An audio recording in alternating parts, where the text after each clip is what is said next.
Penjara di depan mata, Rismon sebut Jokowi dirtipidum pengecut. Di detik akhir pun, Rismon ini masih galak, teman. Tak terima dengan kenyataan pahit yang ada bahwa sebentar lagi udara bebas ini tidak bisa lagi dihirup karena memasuki tempat yang baru. Lagi, makanya saya bilang semua ini kegaduhan ini bermula dari ya pengecutnya Joko Widodo ya dan pengecutnya dirtipidum yang diakui mereka itu asli tapi hanya berani menampilkan fotokopinya. Gimana teman-teman? Setelah kalian melihat pernyataan Rismon ini, saking paniknya, tak terima kekalahan ini, akibat ulah sendiri, nyentil-nyentil, nuding-nuding, ijazah Pak Jokowi itu palsu.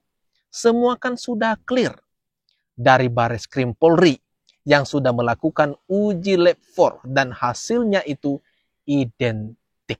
Tapi sama mereka, orang-orang ini, Rismon, Roy Suryo, Dr. Tifa, Ahmad Kozinudin, dan yang lainnya tetap ngotot saja, tetap bertahan. Mereka tidak percaya.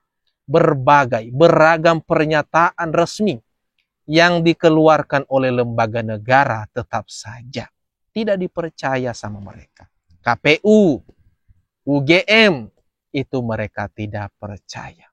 Bahkan bukan hanya ijazah Jokowi yang dipermasalahkan sama mereka. Tempat KKN Pak Jokowi diragukan. Skripsi Pak Jokowi diragukan. Bahkan yang terbaru teman-teman. Mereka mengatakan kalau ijazah Pak Jokowi dicetak di Pasar Pramuka, Jakarta. Makin keterlaluan gak sih?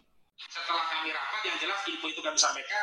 Dan yang paling penting, kami menuntut agar temuan data fakta Pasar Pramuka, ya, temuan data UPB, ya, apa itu UPB? Universitas Pasar Pramuka.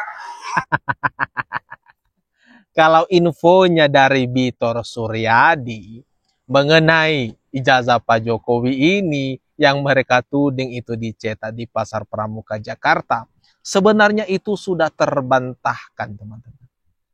Sudah tergugurkan kalimat tudingan-tudingan dari Bitor Suryadi ini. Tapi sama orang-orang ini, Ahmad Kozinudin, Rismon, Roy Suryo, selalu saja membangun narasi-narasi negatif. Seolah-olah apa yang disampaikan oleh Bitor Suryadi ini adalah fakta dan data yang pasti. Tidak tahu aja kalau sebenarnya semua omongan-omongan yang disampaikan oleh Bitor ini terbantahkan. Dan bahkan ketika dimintai bukti, dia tak bisa menunjukkan. Bitor mengatakan, ini dari sini, dikatakan ini, dan saya dengar dari sini. Dia tak bisa bertanggung jawab dengan apa yang diceritakannya. Harus ditindaklanjuti oleh Bareskrim Mabes Polri. Sebab kalau Bareskrim Mabes Polri tidak menindaklanjuti temuan data fakta yang Pasar Pramuka yang menyebutkan modus operandi dari pemalsuan ijazah saudara Joko Widodo tadi diduga dicetak di Pasar Pramuka, tepatnya Pasar Pojok Pramuka itu yang hari ini sudah terbakar, maka ini sama saja negara mengabaikan kejahatan. Negara mengabaikan kejahatan. Kejahatan yang mana, teman-teman? Yang jelas-jelas saat ini adalah mereka, kelompok Ahmad Kozinudin, Roy Suryo, Rismon, yang membuat gaduh negara ini. Itu jelas. Itu sangat jelas sekali, teman-teman. Tapi sama mereka playing victim, kemudian memutarbalikkan fakta, menuding Pak Jokowi lah yang membuat gaduh. Logika orang-orang ini gimana, teman-teman? Justru terlibat dalam obstruction of justice. Kenapa obstruction of justice? Karena membiarkan kejahatan itu terjadi, tidak menggunakan kewenangannya untuk meneliti, melakukan penelaahan melalui proses penyelidikan dengan mengambil keterangan pihak-pihak yang selama ini suaranya, yang keterangannya sudah viral di berbagai media massa. Berbagai pihak, keterangan yang sudah viral di media massa. Setahu saya kalau sumber Pasar Pramuka itu ya dari Bitor Suryadi dah. Dan semua itu sudah terbantahkan. Ngapain lagi diungkit-ungkit? Ngapain lagi seolah-olah di framing lagi bahwa masih belum terbantahkan isu ijazah Jokowi itu dicetak di Pasar Pramuka. Kemudian teman-teman, mereka ini, orang-orang ini tidak konsisten. Kenapa saya bilang tidak konsisten? Yang awal-awalnya kan mereka ini menuding ijazah Jokowi itu palsu. Kemudian mengatakan skripsi Jokowi palsu. Kemudian Jokowi tidak pernah KKN. Berpindah lagi. Ijazah Jokowi dicetak di Pasar Pramuka. Kemudian lagi ada juga yang menanyakan akte kelahirannya Pak Jokowi. Kemudian lagi teman-teman, ada ini Bitor Suryadi juga mengatakan kalau akte nikah Pak Jokowi itu palsu. Kelewatan banget. Terakhir terkait penghentian ya penyelidikan kasus dugaan ijazah palsu saudara Joko Widodo di Baris Krim Mabes Polri, kami tegaskan ini adalah tindakan yang abuse of power atau menyalahgunakan kewenangan. Kenapa? Karena kami tegaskan penyalahgunaan kewenangan atau abuse of power itu bisa terjadi dalam 3 keadaan. Pertama, menggunakan kewenangan bukan untuk peruntukannya. Kedua, menggunakan kewenangan melampaui peruntukannya. Dan ketiga, menggunakan kewenangan mengambil tindakan tanpa dasar kewenangan. Dan yang terjadi penghentian penyelidikan oleh Baris Krim Mabes Polri adalah menghentikan penyelidikan tanpa dasar kewenangan. Kenapa? Di KUHP kewenangan penyidik itu hanyalah untuk menghentikan penyidikan dengan produknya SP3. Tidak ada satupun pasal di dalam KUHP yang memberikan kewenangan kepada penyidik untuk menghentikan penyelidikan. Karena itu tindakan Baris Krim Polri yang secara pihak menghentikan penyelidikan ini masuk kategori abuse of power. Aduh, gimana teman-teman? Seolah-olah apa yang disampaikan oleh Ahmad Kozinuddin ini, wah ini benar ini. Wah ini fakta sini. Tapi berbanding terbalik teman-teman. Jangan terkecoh dengan apa yang mereka sampaikan ini. Udah ya. Jangan sampai terkecoh dah. Jangan sampai. Karena seperti biasa.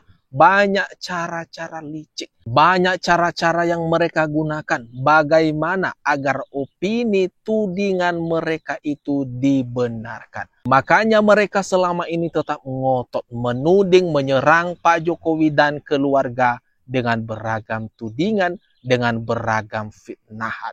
Makanya saya bilang, jangan mudah percaya sama orang-orang ini. Yang bisanya cuma menggiring opini. Pertanyaan saya, sampai sejauh mana ini bicara ini?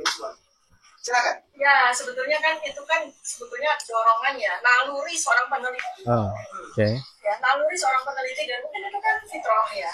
Itu kan tugas dari Allah SWT kepada kita semua. Hah? Dokter Tifa berkata apa tadi? Dengan membongkar, dengan menyentil-nyentil ijazah Pak Jokowi itu merupakan tugas dari Allah. Aduh, gimana nih teman-teman? Masing-masing ada tugas ya. Nah, kebetulan yang membuat kami menjadi satu tim itu karena kami merasa mendapatkan tugas Allah sama sebagai peneliti.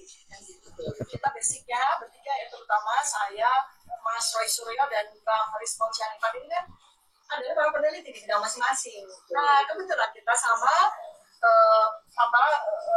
konsep kita beberapa tahun ini itu tentang polemik ijazah Pak Joko Widodo. Di sini teman-teman, Dokter Tifa ngaku sebagai peneliti. Kemarin-kemarin ngakunya waktu nangis-nangis di TV, ngakunya cuma ibu rumah tangga. Ibu rumah tangga biasa. Sekarang lagi-lagi dia ngaku sebagai peneliti. Dan tugas itu didapat dari Allah. Aduh. Makin lucu, makin ngelawak saja orang-orang ini. Memegang itu, ada sempat memegang itu, memfoto dan sebagainya. Dan Anda melihat bahwa skripsinya Pak Jokowi palsu. Iya, berdasarkan analisa, kajian mengirimkan video-video tersebut yang dituduh saya mencuri. Kau yang memberikan kok. Saya Inilah tidak konsistennya Rismond. Jejak digital itu tidak bisa terhapuskan, teman-teman. Di mana beberapa waktu yang lalu, Rismond ini mengklaim dengan percaya diri bahwa dia pegang itu skripsi, dia teliti langsung. Sekarang baru dia ngaku. Dikirim sama Joshua Sinambela. Terus kalian harus percaya sama Rismond ini. Mencuri dasar kau. Pegang barangnya. Primary Kembali lagi Pak. Enggak, Ya, bukan saya nomor. jawab dulu bentar. Untuk ke perpustakaan, bahkan ke dekan atau pejabat dekanat Fakultas Kehutanan UGM didampingi, terus bisa mengakses skripsi tahun 85 dan videonya dikirimkan kepada saya sekitar Maret 2025. Di sini diakui sendiri, teman-teman. Rismond mengakui sendiri kalau apa yang ditelitinya skripsi Pak Jokowi itu dikirim ke dia. Siapa yang mengirim? Joshua Sinambela. Tapi kemarin sok gagah banget mengatakan, iya pegang sendiri, teliti sendiri skripsinya Pak Jokowi. Pak Polisi segera saja Roy Panci, Rismond Bentor, tangkap penjarakan, makin gaduh aja. Kemarin bilang diambil sendiri dari UGM. Sekarang jelas dengan pernyataan ini terbukti kebohongannya. Nah, gimana teman-teman? Masa sih kalian harus percaya dengan orang-orang ini? Pernyataannya berubah-ubah tiap saat? Ya janganlah teman-teman. Nah gimana? Menurut kalian atas apa yang barusan saja kita lihat, kita bahas bersama ini? Jangan lupa tinggalkan komentar terbaikmu loh di kolom komentar yang ada di bawah ini.